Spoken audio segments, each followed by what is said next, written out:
আপনি বসাইছেন এগুলোর সাথে? হ্যাঁ ঠিক আছে, আমি বসাইছি। এটা স্বীকার করেন। কি নাম আপনার? আমার নাম রাসেল, রফিকুল ইসলাম রাসেল। বাসা কোথায়? আমি ডবলমি চাকরি করি থানায়। হ্যাঁ জি। আচ্ছা, এদের থেকে কত করে নিছেন? আমি কে নিছে? আপনি খোঁজ নিয়ে দেখেন।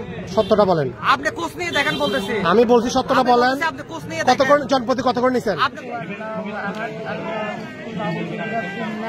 আবার কুলফু আল্লাহ থেকে কুলফু আল্লাহ উহাদ থেকে নাচ কেন আসলো?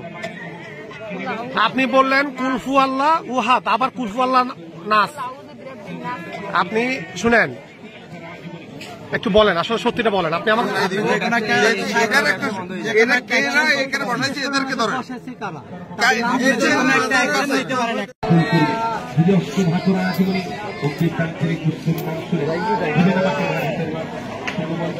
একটু আপনি কি করতেছেন একটু বলেন তো আমাকে। খুব ভালো কাজ করতেছেন। কি করতেছেন? হ্যাঁ, কোরআন শরীফ পুরোটা তো পারেন মনে হয়। হ্যাঁ, একটু বলেন তো, জোরে একটু বলেন তো দেখি। আজকে কতটুকু পড়ছেন? কখন আসছেন?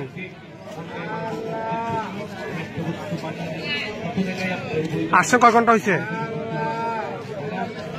হ্যাঁ, একটু বলেন না কখন হয়েছে আসছেন, যে কতক্ষণ হয়েছে? একটু জোরে বলেন, জোরে, আরো জোরে একটু আসতেছেন। আমি একটু শিবটাকে নিয়ে দরকার হলে আর অবমাননা করেন না। বুঝি নাই একটু আমি বুঝতেছি না।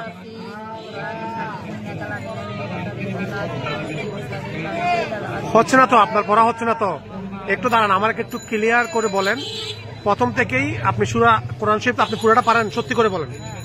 আমি বলি আপনি আস্তে আস্তে পড়েন যেন আমি বুঝতে সুবিধা হয়। ঠিক আছে, আপনি পড়েন, সমস্যা নাই।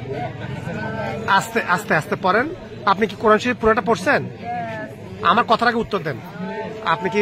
আমি কিন্তু হুজুর, আমার কথা বুঝছেন কি বলছি? আমি হুজুর, আমি কোরআনে হাফেজ। সুতরাং আপনি আমাকে সত্যিটা বলেন। আমার কাছে মিথ্যা বলে আপনি কোরআন তেলাওয়াত পড়তে পারবেন না। আমি কথা বুঝতে পারছি কি বলছি? আপনি আমাকে একটু বলেন যে আপনি কোরআন শরীফ পড়ছেন, পুরোটা পারেন? হ্যাঁ, আপনি আমার সাথে আগে যে কথাটা বলছি এটা একটু সুন্দর করে উত্তর দিবেন। আপনি কি কোরআন শরীফ পুরোটা পারেন? মিথ্যা বলেন না। আমার কথা হলো যে মিথ্যার একটা অপরাধ, আপনি না পারেন না, এটা হলো একটা বিষয়। আর একটা হলো যে আপনি এমনি বসে আছেন, সেটা হলো এক বিষয়। আপনি আমাকে সত্যি বলেন যে আপনি কোরআন শরীফ কি 30 পারা জানেন? হ্যাঁ, জোরে বলেন। তো না পারলে আপনি যদি কোরআন শরীফ 30 পারা পড়ে না থাকেন, তাহলে আপনি কেন বসছেন? তা এখনো না পড়লে আপনি কি কোরআন শরীফ রিডিং পড়তে পারেন? তাহলে আপনি প্রথম থেকে, আপনি প্রথম থেকে জানতো সূরা বলেন। প্রথম থেকে আপনি আমাকে একটা সূরা কোরআন শরীফ দেখে বলেন।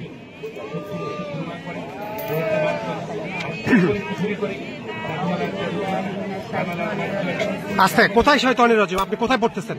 দাঁড়ান, আপনি আমাকে এখানে দেখান কোথায় বিসমিল্লাহ। এটা তো উপরে, আপনি নিচে থেকে যাচ্ছেন। হ্যাঁ হ্যাঁ, যান। আবার কুলফু আল্লাহ থেকে কুলফু আল্লাহ উহাদ থেকে নাচ কেন আসলো? আপনি বললেন কুলফু আল্লাহ উহাদ, আবার কুলফু আল্লাহ নাচ। আপনি শুনেন, একটু বলেন, আসলে সত্যিটা বলেন। আপনি আমাকে কোথায় দেখেন তো? আপনি ওখানে কেন কুলফু আল্লাহ বললেন? বলেন। এখানে শুনেন, আমার দিকে তাকান, আপনি আমার দিকে তাকান। আপনি যদি সত্যি বলেন আমরা কোনো ব্যবস্থা নিব না, কারণ আপনি আমাকে মিথ্যা বলার দরকার নাই। আমি আপনাকে বারবার বুঝাতে পারছি। আপনি না জানলে কি ভাই, কথা ঠিক আছে? একটা জিনিস, আপনি আমাদের কোরআন শরীফ, এটা আমাদের ইসলামের ধর্ম, আপনি তো এটা নিয়ে ব্যবসা করতে পারেন না ভাই। কথাকে আমি মিথ্যা বলছি? একটু আপনারা বলেন তো। আপনারা তো সবাই আছেন, উনি কোরআন শরীফ পারে না। যদি না জানে অবশ্যই বলতে হবে। হ্যাঁ, না জানার মধ্যে কোনো দোষের কিছু নাই। ঠিক আছে, শিকার হয়ে যায়। শুনেন, আপনি আমাকে একটু বলেন, এদিকে দেখেন। আপনি পারেন না, আপনি কোরআন শরীফ নিয়ে বসে গেছেন। এটা আপনি একটা আমার কথার সাথে আগে বলেন, আপনার নাম কি? হ্যাঁ, জোরে বলেন। বাসা কোথায়? বাসা কোথায় আপনার? হ্যাঁ, আপনি কি বাসখালী থেকে আসছেন? কখন আসছেন? বিকালে আসছেন। কোথায় কুলফু আল্লাহ আর কোথায় কুল আউযু বিরাব্বিন নাস? এটা কুলফু আল্লাহ সূরাটাকে কি বলে? কুলফু আল্লাহ সূরাকে কি বলে? হ্যাঁ, ফালাক বলে। আচ্ছা বলেন, আপনি আমার কথা আগে বলেন। আপনি আপনি শুধু ওই কুলাউজু বিরাবিন নাসেই আছেন। কোথায় কুলাউজু বিরাবিন নাস আর কোথায় কুলাউজু বিরাবিন ফালাক আপনি এখনো সেটাও জানেন না। আচ্ছা, আপনি প্রথম থেকে যান তো, প্রথম থেকে যান, বলেন তো। হ্যাঁ, প্রথম পারা আলাম তারা আলিফলাম, প্রথম তারা আলিফলাম, প্রথম তারা আলাম তারা, প্রথম তারা আলিফলাম। তা আপনি আলিফলাম শুরু করেন তো স্যার, প্রথম পারা থেকে যান। আপনি এখনো সময় আছে, যদি না পারেন আপনি সেটা স্বীকার করেন। কিন্তু আপনি কোথায় সাহিত্য পড়তেছেন, কোথায় বিসমিল্লাহ পড়তেছেন? আপনি তো উপর দিকে তাকাচ্ছে পড়তেছেন। কোথায় কোথায় কি পড়তেছেন? আপনি তো এখানে ধরলেন, আপনি ধরলেন তো সামনে। আর প্রথম কি আলহামদুলিল্লাহ? কোথায় বিসমিল্লাহ লেখা আছে এখানে? একটু মোবাইলটা বন্ধ করেন। কোথায় বিসমিল্লাহ লেখা আছে? আপনাকে প্রথমে সূরা কি পড়ে? আলহামদুলিল্লাহ পড়ে সূরা পড়ার আগে? আপনি কোথায় আসলেন? কোথায় এসে আপনি আলহামদুলিল্লাহ পড়তেছেন? কোথায় আন্তাজ এগুলো কই? একটু দাঁড়ান, আপনি যে এগুলো পড়তেছেন এগুলো কই?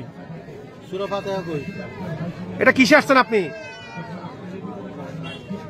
আপনি প্রথম পারা কি সূরা ফাতিহা? হ্যাঁ, কথা বলে না। প্রথম পারা কি সূরা ফাতিহা? আসলে প্রিয় দর্শক, আপনারা দেখছেন আমাদের চট্টগ্রামের শাহ আমানত শাহ মাজারের সামনে ওনারা কোরআন শরীফ তেলাওয়াত করে এভাবেই করছেন, মাথা করে, এবং মানুষও তারা টাকা দিচ্ছে। এবং আপনারা দেখছেন যে এই মহিলা বলছে তিনি কোরআনে হাফেজ, 30টি পারা মুখস্থ করেছে।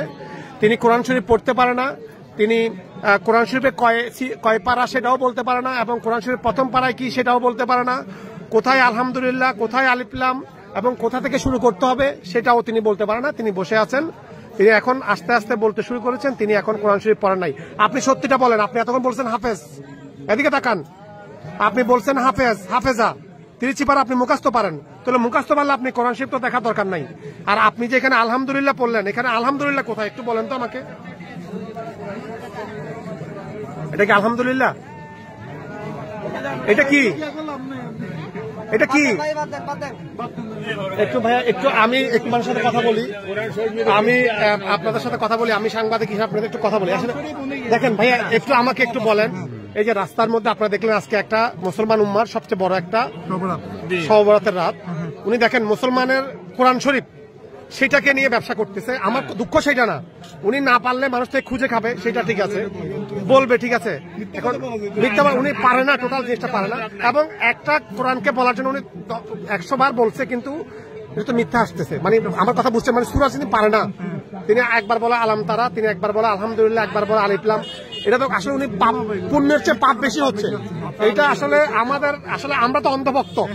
আমার কথা হলো যে আমরা টাকা দিয়ে যাচ্ছি, টাকার বিষয়টা এটা না। বিষয়টা হলো যে উনি যে কাজটা করতেছে, মিস্টার কথা উনি পারে না, ওনার এটা বলা উচিত। কিন্তু আমাদের সবচেয়ে ধর্মীয়, এটা হলো সবচেয়ে বড় ধর্মীয় আমাদের যেটা কোরআন, সে কোরআনকে রাস্তায় এভাবে প্রকাশ্যে বিক্রি করতেছে। আপনি এটা দেখেন, উনি তো কোরআন শরীফ জানেই না, উনি দেখেন কোরআন শরীফ পরে নিয়ে বসে আছে। আমার কথা বুঝছেন? আমি তো বলতেছি উনি যদি না জানে আমার দোষ না, উনি এটা নিয়ে বসে থাকুক, খোলাতে দরকার নাই। উনি বসে থাকলে মানুষ ওনাকে দিবে না ভাইয়া? উনি যে এখন এখানে যে পড়তেছে, এখানে কি পড়তেছে বলেন, আপনি বলেন, জিজ্ঞাসা করেন। এটা তো উনি যে এরকম যদি কোরআন শরীফটা ধরে বসে থাকে, আর উনি বলছে উনি হাফেজা, 30 পারা ওনার মুখস্থ। কিন্তু আমি যখন গেলাম, আমি যখন জিজ্ঞেস করলাম, উনি আসলে কিছু উনি কি পারছে ভাই একটু বলেন তো, উনি একটু বলেন। আমি মাপের বিষয় না, আমরা ধোঁকা খাচ্ছি। মানে আমরা যে মুসলমানরা একটা, আপনি দেখেন, আপনি আজকে সত্যিকারে এর জন্য সত্যিকার হাফেজাকে মূল্যায়ন করবেন না। আমার কথা বুঝছেন কি বলছি? আসলে দেখেন, এদিকে তাকান, মানুষ আপনাকে টাকা দিবে, কিন্তু আপনি সত্যি বলেন। আচ্ছা, আপনি বলেন সত্যি কি আপনি কোরআন শরীফ পারেন? খালা একটু মাথা উপর দিকে তাকান, আপনি সত্যিটা বলেন, আমরা আপনার জন্য কোনো সমস্যা নাই, আপনাকে আমরা টাকা তুলে দিব। আপনি বলেন, মাথা একটু উপর তুলে বলেন, আপনি কি আসলে কোরআন শরীফ পারেন? সত্যি বলেন, আপনি একটু সত্যিটা বলেন, আমি আপনাকে টাকা তুলে দিব। আপনি সত্যিটা বলেন না, একটু ভাইয়া একটু সমস্যা। দাঁড়ান, আপনি দাঁড়ান। আপনি কি এখানকার? আমি এখানকার না। আপনার বাসা কোথায়? মহিলা মানুষ। আপনার বাসা কোথায়? আমার বাসা এখানে চিটাগাং। আমি এখানে বাসা কোথায়? আমার বাসা মুরাদপুর। এদেরকে আপনি বসানোর ব্যবস্থা করছেন? তাহলে হাজার মানুষের মধ্যে মাপ পরে, শুনেন, এখানে মাপের বিষয় না। আপনি কি এদের সাথে সম্পৃক্ত?